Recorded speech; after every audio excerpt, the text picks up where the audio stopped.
The Bible Treasury. A monthly magazine of papers on scriptural subjects. Article 19, Volume 3, 2nd edition, April 1861. Strength made perfect in weakness. 2 Corinthians 12 verses 8 and 9.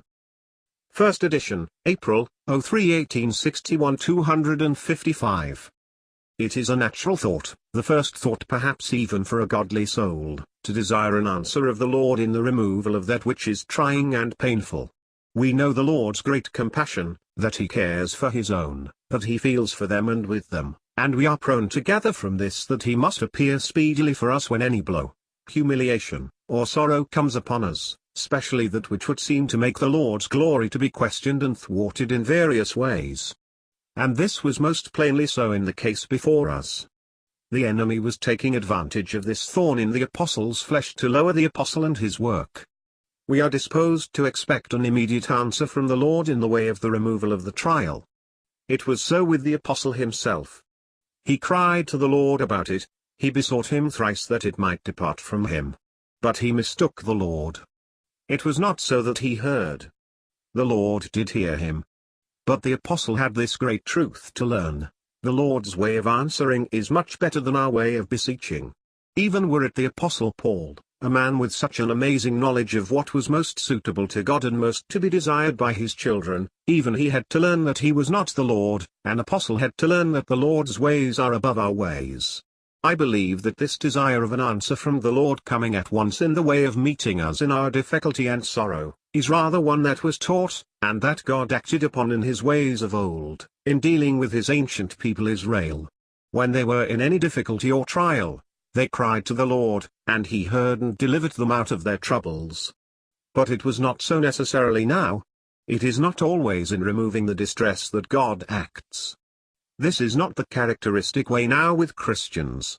I do not say that He does it not in many a case, for He pities the weakness of His children, and does not lay the same burden upon all.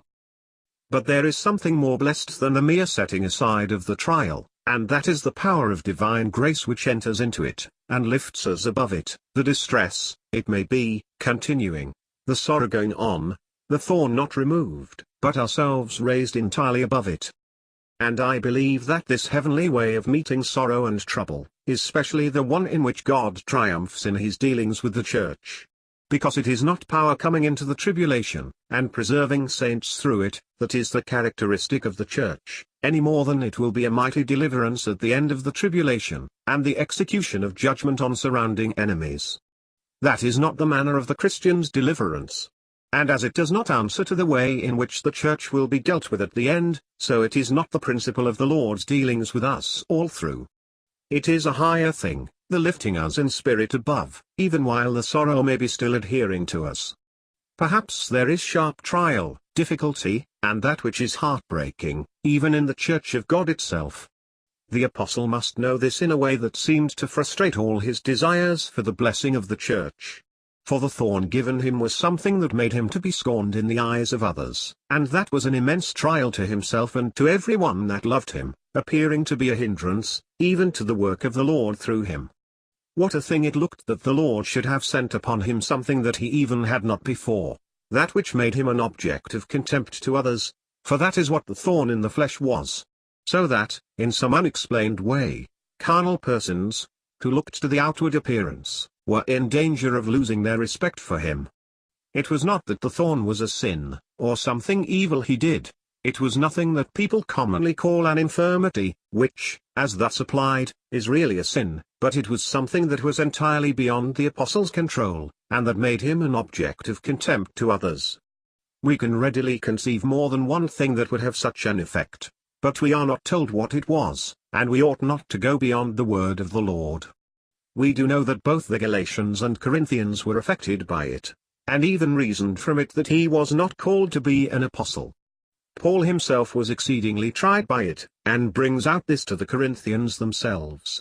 He shows them that it had been an immense exercise to his own mind, the more so as he had special revelations from the Lord, and that, along with this great honor which had been put upon him by God, but which was unseen by men, There was the thorn given to him in the flesh, producing what men could see and feel, and naturally tending to destroy his influence.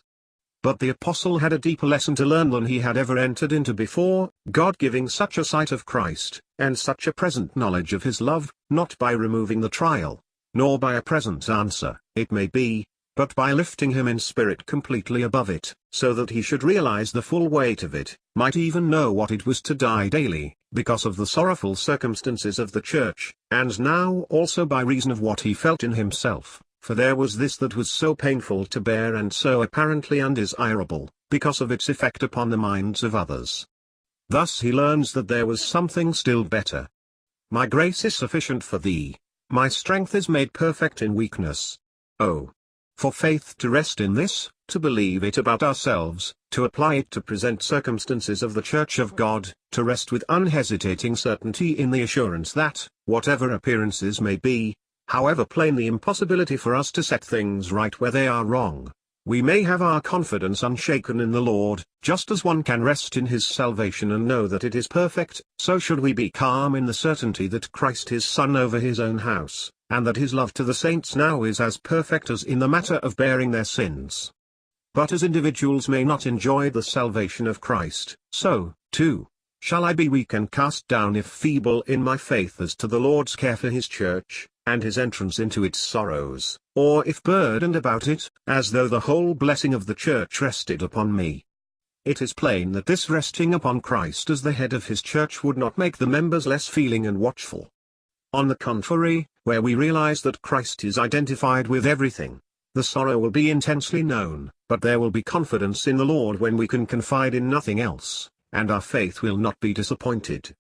The Lord is coming himself, but ere he comes, he never ceases to be head of his own church, nor fails to nourish and cherish it,